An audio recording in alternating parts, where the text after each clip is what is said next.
ప్రభువు నామానికి స్తోత్రం. ప్రతిరోజు వినడం ద్వారా ఒక సంవత్సరానికి బైబిల్ చదవడానికి ఈ ఛానల్ సహాయపడుతుంది. Please subscribe and support. హృదయపూర్వక ధన్యవాదాలు. నేటి వేద భాగం యెహెజ్కేలు గ్రంథము 33వ అధ్యాయము.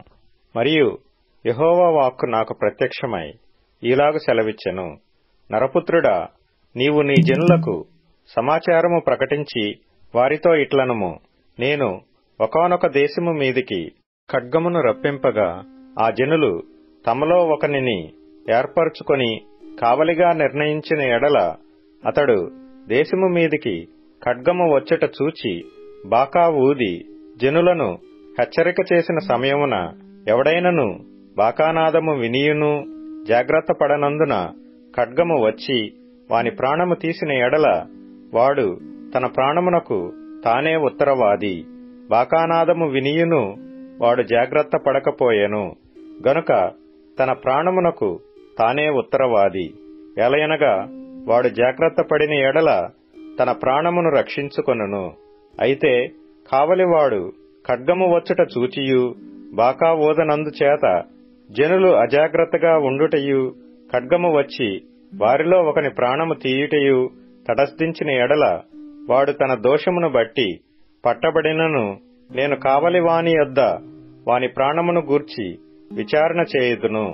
నరపుత్రుడా, నేను నిన్ను ఇశ్రాయేలీలకు కావలివానిగా నియమించియున్నాను గనుక నీవు నా నోటి మాటను విని నాకు ప్రతిగా వారిని హెచ్చరిక చేయవలెను. దుర్మార్గుడా, నీవు నిశ్చయముగా మరణము నొందుదువు అని దుర్మార్గునికి నేను సెలవీయగా అతడు తన దుర్మార్గతను విడిచి జాగ్రత్త పడునట్లు నీవు ఆ దుర్మార్గునికి నా మాట తెలియజేయని ఎడల ఆ దుర్మార్గుడు తన దోషమును బట్టి మరణము నొందును గాని అతని ప్రాణమును గూర్చి నిన్ను విచారణ చేయుదును.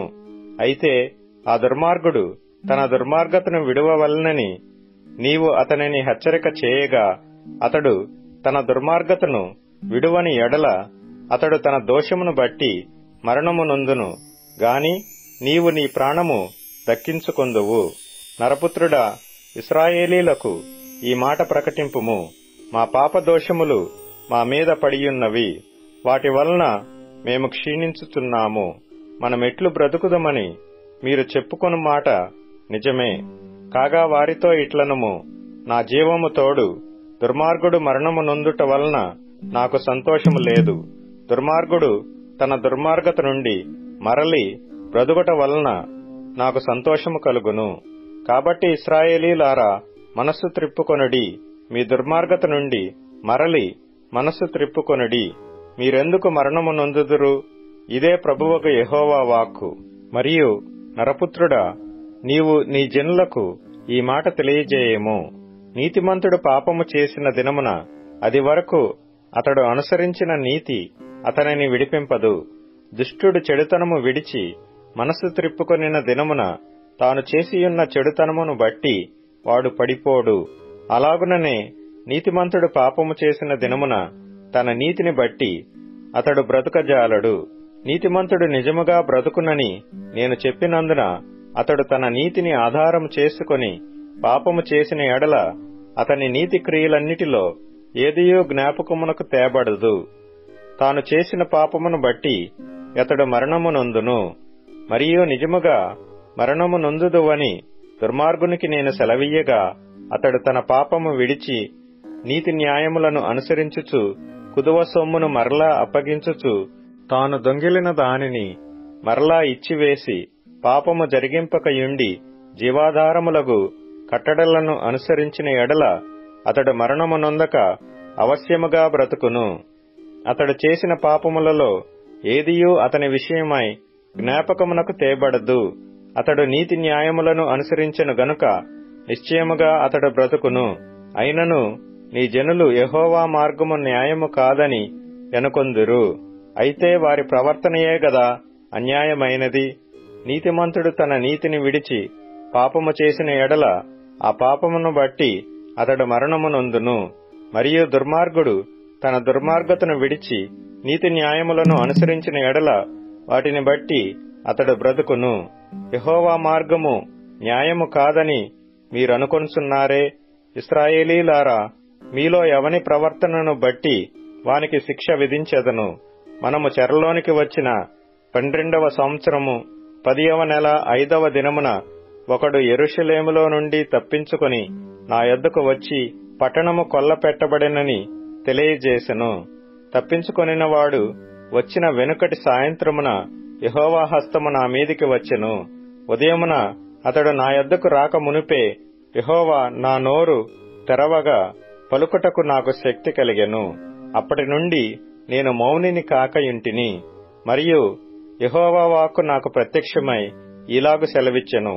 నరపుత్రుడా, ఇశ్రాయేలు దేశములో పాడైపోయిన ఆయా చోట్లను కాపురమున్నవారు అబ్రాహాము ఒంటరి అయి ఈ దేశమును స్వాస్థ్యముగా పొందెను గదా, అనేకులమైన మనకును ఈ దేశము స్వాస్థ్యముగా ఇయ్యబడదా అని అనుకొనుచున్నారు.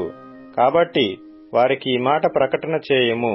ప్రభువగు యెహోవా సెలవిచ్చినదేమనగా, రక్తము ఓడ్చి వేయక మాంసము భుజించు మీరు, మీ విగ్రహముల వైపు దృష్టియుంచు మీరు, నరహత్య చేయు మీరు ఈ దేశమును స్వతంత్రించుకొందురా? మీరు ఖడ్గమును ఆధారము చేసుకొనువారు, హేయక్రియలు జరిగించువారు, పొరుగువాని భార్యను చెరుపువారు, మీ వంటి వారు దేశమును స్వతంత్రించుకొందురా? నీవీలాగున వారికి చెప్పుము. ప్రభువైన యెహోవా సెలవిచ్చినదేమనగా, నా జీవము తోడు పాడైపోయిన స్థలములలో ఉండువారు ఖడ్గము చేత కూలుదురు. బయట పొలములో ఉండు వారిని నేను మృగములకు ఆహారముగా ఇచ్చెదను. కోటలలోని వారును గుహలలోని వారును తెగులు చేత చచ్చెదరు. ఆ దేశమును నిర్జనముగాను పాడుగాను చేసి దాని బలాతిశయమును మాన్పించెదను. ఎవరునూ వాటిలో సంచరింపకుండా ఇశ్రాయేలీల మన్యములు పాడవును. వారు చేసిన హేయక్రియలన్నిటిని బట్టి వారి దేశమును పాడుగాను నిర్జనముగాను నేను చేయగా నేనే యెహోవానై ఉన్నానని వారు తెలిసికొందురు. మరియు నరపుత్రుడా, నీ జనుల గోడ దగ్గరను ఇంటి ద్వారములందును నిలువబడి నిన్ను గూర్చి మాటలాడుదురు.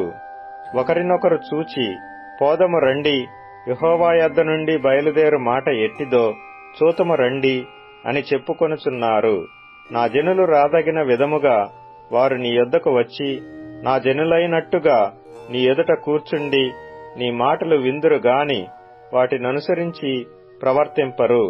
వారు నోటితో ఎంతో ప్రేమ కనపరచుదురు గాని వారి హృదయము లాభమును అపేక్షించుచున్నది.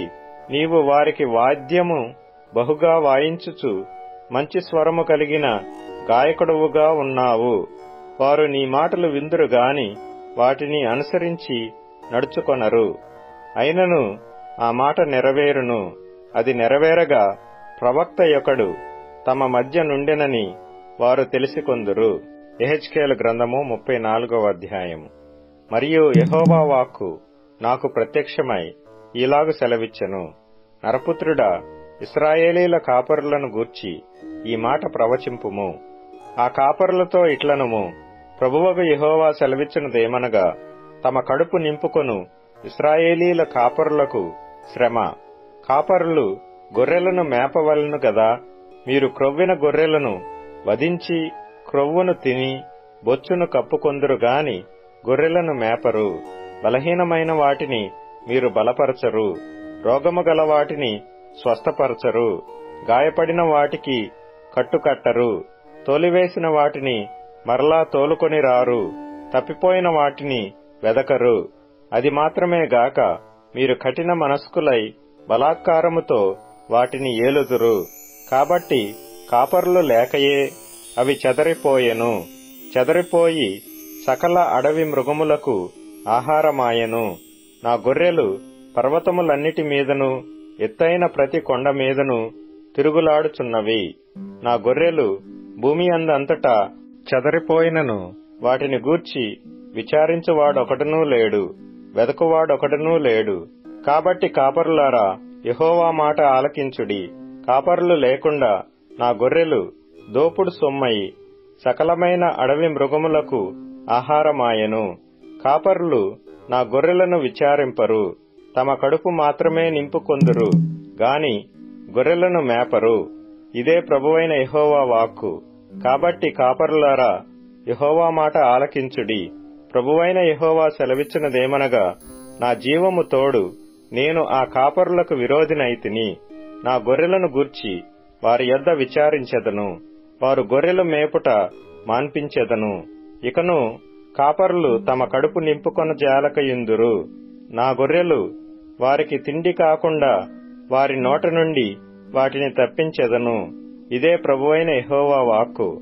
ప్రభువైన యెహోవా సెలవిచ్చినదేమనగా, ఇదిగో నేనే నా గొర్రెలను వెదకి వాటిని కనుగొందును.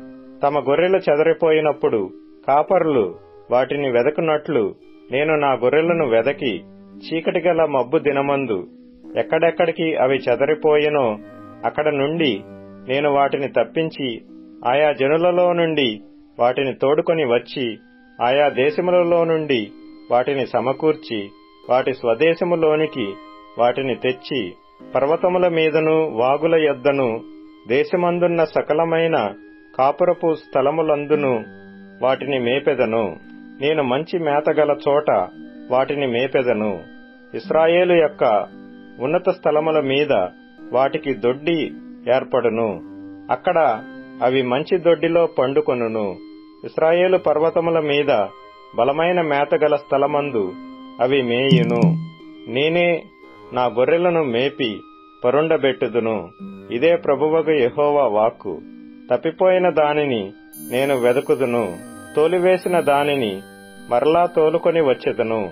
గాయపడిన దానికి కట్టుకట్టుదును. దుర్బలముగా ఉన్న దానిని బలపరచుదును. అయితే క్రొవ్విన వాటికిని బలముగల వాటికిని శిక్షయను మేత పెట్టి లయపరచెదను. నా మంద మీ విషయమై దేవుడనైన యెహోవానగు నేను సెలవిచ్చినదేమనగా, గొర్రెకును మధ్యను, గొర్రెలకును పొట్టేళ్లకును మధ్యను, గొర్రెలకును మేకపోతులకును మధ్యను భేదము కనుగొని నేను తీర్పు తీర్చెదను. విశేషముగా మేత మేసి మిగిలిన దానిని కాళ్లతో త్రొక్కుట మీకు చాలదా? మీరు స్వచ్ఛమైన నీరు త్రాగి మిగిలిన దానిని కాళ్లతో కలకలు చేయుట మీకు చాలదా? మీరు కాళ్లతో త్రొక్కిన దానిని నా గొర్రెలు మేయవలెనా? కాళ్లతో మీరు బురదగా కలిపిన దానిని అవి త్రాగవలెనా? కాబట్టి ప్రభువైన యెహోవా ఈ మాట సెలవిచ్చుచున్నాడు. ఇదిగో నేనే క్రొవ్విన గొర్రెలకును చిక్కిపోయిన గొర్రెలకును మధ్య భేదము కనుగొని తీర్పు తీర్చుదును. మీరు భుజముతోనూ ప్రక్కతోనూ త్రోసి కొమ్ములతో రోగము గల వాటినన్నిటినీ పొడిచి చెదరగొట్టెదరు. నా గొర్రెలు ఇక దోపుడు కాకుండా గొర్రెకును మధ్య తీర్పు తీర్చి నేను వాటిని రక్షించెదను. వాటిని మేపుటకై నేను నా సేవకుడైన దావీదును వాటి మీద కాపరినిగా నియమించెదను. అతడు వాటికి కాపరిగా ఉండి వాటిని మేపును. యెహోవానైన నేను వారికి దేవుడనై యుందును. నా సేవకుడైన దావీదు వారి మధ్య అధిపతిగా ఉండును. యెహోవానైన నేను మాట ఇచ్చియున్నాను. మరియు అవి అరణ్యములో నిర్భయముగా నివసించున్నట్లును అడవిలో నిర్భయముగా పండుకొనున్నట్లును నేను వారితో సమాధానార్థ నిబంధన చేయుదును. దుష్టమృగములు దేశములో లేకుండా చేయుదును. వారిని నా పర్వతము చుట్టుపట్ల స్థలములను దీవెనకరముగా చేయుదును. ఋతువుల ప్రకారము వర్షము కురిపించెదను. దీవెనకరమగు వర్షములు కురియును. ఫల వృక్షములు ఫలములిచ్చును. భూమి పంట పండును. వారు దేశములో నిర్భయముగా నివసింతురు. నేను వారి కాడి కట్లను తెంపి వారిని దాసులుగా చేసిన వారి చేతిలో నుండి వారిని విడిపింపగా నేను యెహోవానై ఉన్నానని వారు తెలుసుకొందురు. ఇక వారు అన్యజనులకు దోపుడు సొమ్ముగా ఉండరు. దుష్టమృగములు వారినిక భక్షింపవు. ఎవరి వలనను భయము లేకుండా వారు సురక్షితముగా నివసించెదరు. మరియు వారు ఇక దేశములో కరువు కలిగి నశించిపోకుండాను అన్యజనుల వలన వారికి అవమానము ప్రాప్తించకుండాను వారి ప్రఖ్యాతి కొరకై తోటయొకటి నేనేర్పరచెదను. అప్పుడు తమ దేవుడైన యెహోవానగు నేను తమకు తోడుగా ఉన్నాననియు ఇశ్రాయేలీలైన తాము నా జనులై ఉన్నారనియు వారు తెలుసుకొందురు. ఇదే ప్రభువగు యెహోవా వాక్కు. నా గొర్రెలను నేను మేపుచున్న గొర్రెలున్నగు మీరు మనుష్యులు, నేను మీ దేవుడను. ఇదే ప్రభువైన యెహోవా వాక్కు. యాకోబు వ్రాసిన పత్రిక 2వ అధ్యాయము. నా సహోదరులారా, మహిమా స్వరూపియగు మన ప్రభు అయిన యేసు క్రీస్తును గూర్చిన విశ్వాస విషయములో మోమాటము గలవారై యుండకుడి. ఎలాగనగా బంగారు ఉంగరము పెట్టుకొని ప్రశస్త వస్త్రములు ధరించుకొనిన యొకడు మీ సమాజ మందిరములోనికి వచ్చినప్పుడు మురికి బట్టలు కట్టుకొనిన దరిద్రుడును లోపలికి వచ్చిన ఎడల మీరు ప్రశస్త వస్త్రములు ధరించుకొనిన వానిని చూచి సన్మానించి, నీవిక్కడ మంచి స్థలమందు కూర్చుండుమని చెప్పి ఆ దరిద్రునితో, నీవిక్కడ నిలువుము, లేక ఇక్కడ నా పాదపీఠమునకు దిగువను కూర్చుండుమని చెప్పిన ఎడల మీ మనస్సులలో భేదములు పెట్టుకొని మీరు దురాలోచనతో విమర్శ చేసిన వారగుదురు కారా? నా ప్రియ సహోదరులారా, ఆలకించుడి. ఈ లోక విషయములో దరిద్రులైన వారిని విశ్వాసమందు భాగ్యవంతులుగాను, తన్ను ప్రేమించు వారికి తాను వాగ్దానము చేసిన రాజ్యమునకు వారసులుగాను ఉండుటకు దేవుడేర్పరచుకొనలేదా? అయితే మీరు దరిద్రులను అవమానపరచుదురు, ధనవంతులు మీ మీద కఠినముగా అధికారము చూపుదురు. మిమ్మును న్యాయ సభలకు ఈడ్చున్నవారు వీరేగాదా? మీకు పెట్టబడిన శ్రేష్టమైన నామమును దూషించువారు వీరేగదా? మెట్టుకు నీవలె నీ పొరుగువాని ప్రేమించుమను లేఖనములో ఉన్నట్టి ప్రాముఖ్యమైన ఈ ఆజ్ఞను మీరు నెరవేర్చిన ఎడల బాగుగానే ప్రవర్తించువారగుదురు. మీరు పక్షపాతము గలవారైతే ధర్మశాస్త్రము వలన అపరాధులని తీర్చబడి పాపము చేయువారగుదురు. ఎవడైనను ధర్మశాస్త్రమంతయు గైకొనియు ఒక ఆజ్ఞ విషయములో తప్పిపోయిన ఎడల ఆజ్ఞలన్నిటి విషయములో అపరాధి యగును.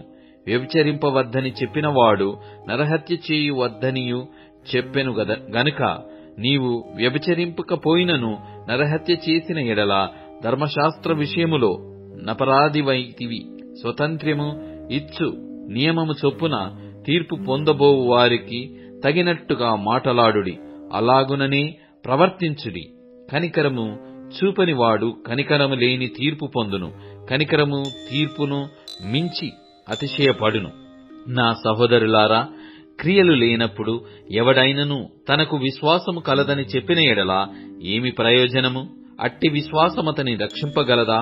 సహోదరుడైనను సహోదరి అయినను దిగంబరులై ఆనాటి భోజనము లేకయున్నప్పుడు మీలో ఎవడైనను శరీరమునకు కావలసిన వాటిని ఇయ్యక సమాధానముగా వెల్లుడి, చలి కాచుకొనుడి, తృప్తి పొందుడని చెప్పిన ఎడల ఏమి ప్రయోజనము? అలాగే విశ్వాసము క్రియలు లేనిదైతే అది ఒంటిగా ఉండి మృతమైనదగును. అయితే ఒకడు నీకు విశ్వాసమున్నదని నాకు క్రియలున్నవి, క్రియలు లేకుండా నీ విశ్వాసము నాకు కనపర్చుము, నేను నా క్రియల చేత నా విశ్వాసము నీకు కనపర్తునని చెప్పును. దేవుడొక్కడే అని నీవు నమ్ముచున్నావు, అలాగు నమ్ముట మంచిదే. దయ్యములను నమ్మి వణుకుచున్నవి. వ్యర్థుడా, క్రియలు లేని విశ్వాసము నిష్ఫలమైనదని తెలుసుకొను గోరుచున్నావా? మన పితరుడైన అబ్రహాము తన కుమారుడైన ఇస్సాకును బలిపీఠము మీద అర్పించినప్పుడు అతడు క్రియల వలన నీతిమంతుడని తీర్పు పొందలేదా? విశ్వాసము అతని క్రియలతో కూడి కార్యసిద్ధి కలగజేసిననియు, క్రియల మూలముగా అతని విశ్వాసము పరిపూర్ణమైనదనియు గ్రహించుచున్నావు గదా. కాబట్టి అబ్రహాము దేవుని నమ్మెను, అది అతనికి నీతిగా ఎంచబడెను అను లేఖనము నెరవేర్చబడెను, మరియు దేవుని స్నేహితుడని అతనికి పేరు కలిగెను. మనుష్యుడు విశ్వాస మూలమున మాత్రము కాక క్రియల మూలమునను నీతిమంతుడని ఎంచబడునని మీరు దీని వలన గ్రహించితిరి. అటువలనే రాహాబను వేశ్య కూడా దూతలను చేర్చుకుని వేరొక మార్గమున వారిని వెలుపలికి పంపివేసినప్పుడు క్రియల మూలముగా నీతిమంతురాలని ఎంచబడెను గదా. ప్రాణము లేని శరీరమేలాగు మృతమో అలాగే క్రియలు లేని విశ్వాసమును మృతము. కీర్తనల గ్రంథం 139వ కీర్తన. యెహోవా, నీవు నన్ను పరిశోధించి తెలుసుకునియున్నావు. నేను కూర్చుండుట నేను లేచుట నీకు తెలియను. నాకు తలంపు పుట్టక మునుపే నీవు నా మనస్సు గ్రహించుచున్నావు. నా నడకను నా పడకను నీవు పరిశీలన చేసియున్నావు. నా చర్యలన్నిటినీ నీవు బాగుగా తెలుసుకునియున్నావు. యెహోవా మాట నా నాలుకకు రాకమునుపే అది నీకు పూర్తిగా తెలిసియున్నది. వెనుకను ముందును నీవు నన్ను ఆవరించియున్నావు. నీ చేయి నా మీద ఉంచియున్నావు. ఇట్టి తెలివి నాకు మించినది. అది అగోచరము, అది నాకందదు. నీ ఆత్మ యుద్ధ నుండి నేనెక్కడికి పోవుదును? నీ సన్నిధి నుండి నేనెక్కడికి పారిపోవుదును? నేను ఆకాశమునకెక్కినను నీవు అక్కడనూ ఉన్నావు. నేను పాతాళమందు పండుకొనినను నీవు అక్కడనూ ఉన్నావు. నేను వేకువ రెక్కలు కట్టుకొని సముద్ర దిగంతములలో నివసించినను అక్కడనూ నీ చేయి నన్ను నడిపించును. నీ కుడి చేయి నన్ను పట్టుకొనును. అంధకారము నన్ను మరుగుచేయును. నాకు కలుగు వెలుగు రాత్రివలె ఉండును అని నేననుకొనిన ఎడల చీకటి అయినను నీకు చీకటి కాకపోవును. రాత్రి పగటి వలె నీకు వెలుగుగా ఉండును. చీకటియు వెలుగును నీకు ఏకరీతిగా ఉన్నవి. నా అంతరంద్రియములను నీవే కలగజేసితివి. నా తల్లి గర్భమందు నన్ను నిర్మించిన వాడవు నీవే. నీవు నన్ను కలగజేసిన విధము చూడగా భయమును ఆశ్చర్యమును నాకు పుట్టుచున్నవి. అందును బట్టి నేను నీకు కృతజ్ఞతాస్తుతులు చెల్లించుచున్నాను. నీ కార్యములు ఆశ్చర్యకరములు. ఆ సంగతి నాకు బాగుగా తెలిసియున్నది. నేను రహస్యమందు పుట్టిన నాడు భూమి యొక్క అగాధ స్థలములలో విచిత్రముగా నిర్మింపబడిన నాడు నాకు కలిగిన ఎముకలును నీకు మరుగై ఉండలేదు. నేను పిండమునయ్యుండగా నీ కన్నులు నన్ను చూచెను. నియమింపబడిన దినములలో ఒకటైనను కాకమునిపే నా దినములన్నీయు నీ గ్రంథములో లిఖితములాయెను. దేవా, నీ తలంపులు నాకెంత ప్రియమైనవి! వాటి మొత్తమెంత గొప్పది! వాటిని లెక్కించదననుకొంటినా అవి ఇసుక కంటెను లెక్కకు ఎక్కువయ్యున్నవి. నేను మేల్కొంటినా ఇంకను నీ యుద్ధనే యుందును. దేవా, నీవు భక్తిహీనులను నిశ్చయముగా సంహరించెదవు. నరహంతకులారా, నా యుద్ధ నుండి తొలగిపోవుడి. వారు దురాలోచనతో నిన్ను గూర్చి పలుకుదురు. మోసపుచ్చుటకై నీ నామమును బట్టి ప్రమాణము చేయుదురు. యెహోవా, నిన్ను ద్వేషించు వారిని నేనును ద్వేషించుచున్నాను గదా. నీ మీద లేచు వారిని నేను అసహించుకొనుచున్నాను గదా. వారి యందు నాకు పూర్ణ ద్వేషము కలదు. వారిని నాకు శత్రువులనుగా భావించుకొనుచున్నాను. దేవా, నన్ను పరిశోధించి నా హృదయమును తెలుసుకొనుము. నన్ను పరీక్షించి నా ఆలోచనలను తెలుసుకొనుము. నీకాయాసకరమైన మార్గము నా యందున్నదేమో చూడుము. నిత్య మార్గమును నన్ను నడిపింపుము. ఇప్పుడు ట్యూన్ఇన్, స్పాటిఫై, అమెజాన్ మ్యూజిక్ మరియు యూట్యూబ్ మ్యూజిక్ లో కూడా అందుబాటులో ఉంది. Please follow us.